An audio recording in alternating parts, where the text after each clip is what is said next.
friends, welcome to Gada's World. I am Gada studying grade 1 Jamzan Indian School, Dubai. Today I am going to read one story for you.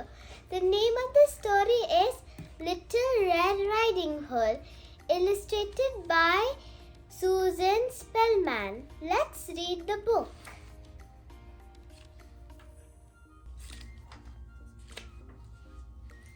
There was once a little girl who lived in a small village at the edge of a very large forest. Everybody loved her. Her grandmother, who lived in a house in the forest, loved the little girl most of all. The grandmother made her a beautiful red velvet riding cloak with a hood. The little girl wore it every day, everywhere she went. So she became known as Little Red Riding Hood. One day, while Little Red Riding Hood was picking flowers, her mother called her to the house. She told her Little Red Riding Hood's grandmother, was feeling ill. Little Red Riding Hood's mother began to worry about the grandmother. We should do something to make your grandmother feel better. She told Little Red Riding Hood, "Leave your flowers and come inside to help me bake." Little Red Riding Hood and her mother spent the day baking fresh breads and sweet cakes for Little Red Riding Hood's grandmother. The morning after baking day, Little Red Riding Hood's mother said it would be very nice for grandmother if you would take her these fresh bread and cakes. Little Red Riding Hood happily agreed and put on her hooded cloak. "You must be very careful going through the woods by yourself," said the mother. "You must stay on the open path and walk quickly and quietly. Be careful not to stumble and drop the food you are carrying to grandmother." "I will be very careful," promised Little Red Riding Hood, and she started down the path through the woods to her grandmother's house in the forest. It was not long before Little Red Riding Hood met a wolf on the path. She didn't know anything about hungry wolves, so she was not a bit afraid. "Good morning," said the wolf. "Where are you going this fine day?" "I am going to my grandmother's little house under the 3 big oak trees," she answered. I'm taking her a basket of good food and to make her feel better." The wolf thought Little Red Riding Hood would make a tasty snack, but someone might come along the path any minute. So he slyly said he was going her way and asked if he could walk with her. Little Red Riding Hood walked quite quickly along as she had been told to. The wolf, meanwhile, thought of a plan. Just look at those wild flowers at the side of the path, he said.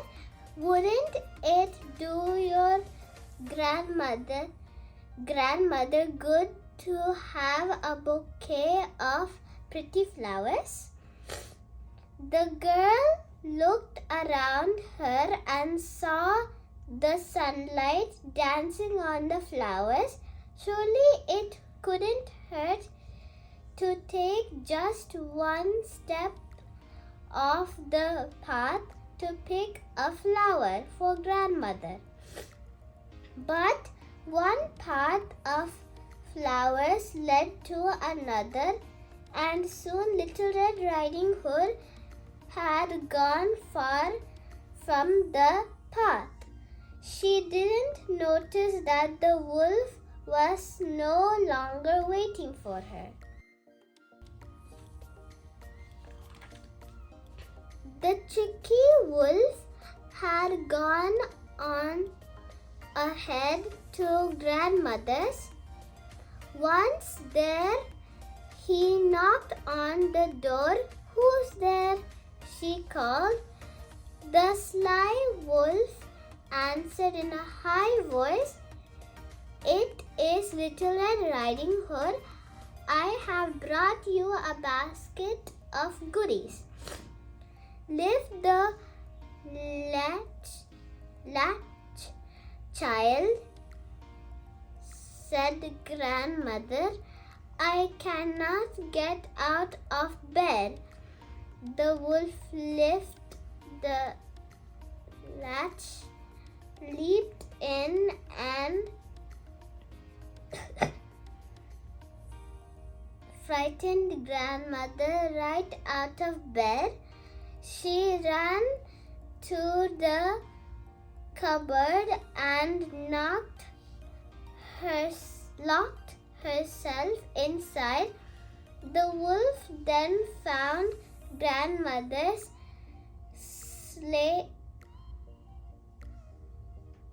lacy cap and nightgown. He put them on, climbed into her bed, and pulled the covers up to his wolfy chin. Then he waited. By now, Little Red Riding Hood had picked a beautiful bouquet of flowers and found her way back to the path. She quickly walked the rest of the way to grandmother's and knocked on the door. Who's there? Called the wolf as he tried to make his voice sound old. It is I, grandmother, said Little Red Riding Hood. I have nice things for you. Lift the latch, child, said the wolf. So Little Red Riding Hood went in and wished her grandmother a good morning. She put the flowers in a jug and the food on the table. Grandmother looked so odd that Little Red Riding Hood felt frightened. Oh, grandmother, she said, what big ears you have. The better to hear you with, said the wolf in grandmother's voice. And grandmother, what big eyes you have, said Little Red Riding Hood. The better to see you with, he replied. But grandmother, what big teeth you have, said Little Red Riding Hood. The better to eat you with, cried the wolf as he jumped out of bed.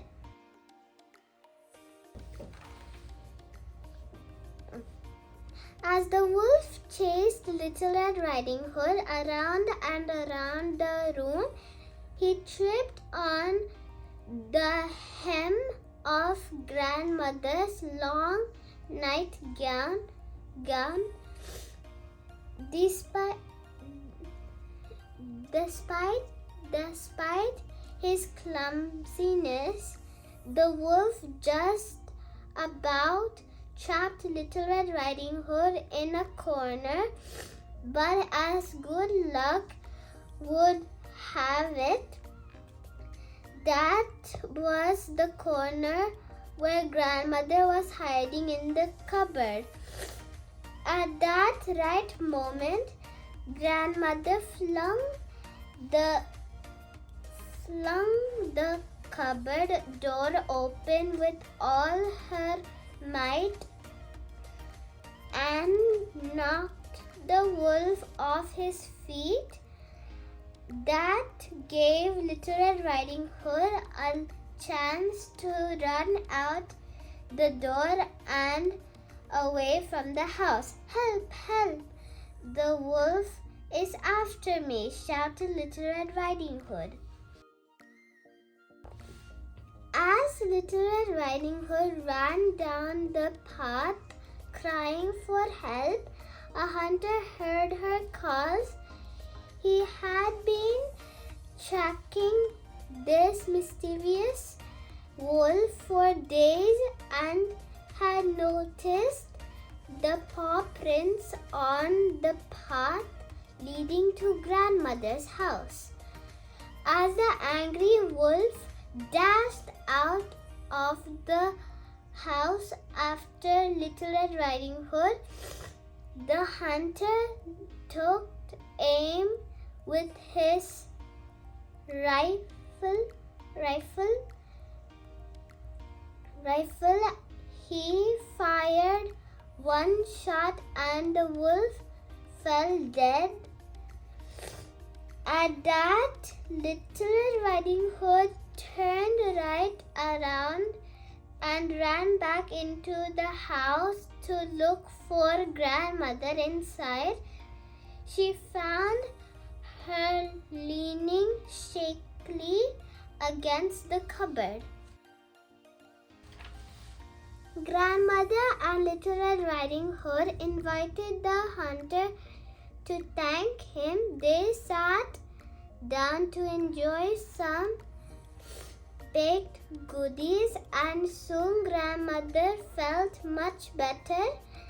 As the kind hunter walked Little Red Riding Hood home, she said to herself that she would never go off the path again. The end. So, I ended the story. The moral of the story is never trust strangers, and hope you like this video. Thank you. Please subscribe, like and share.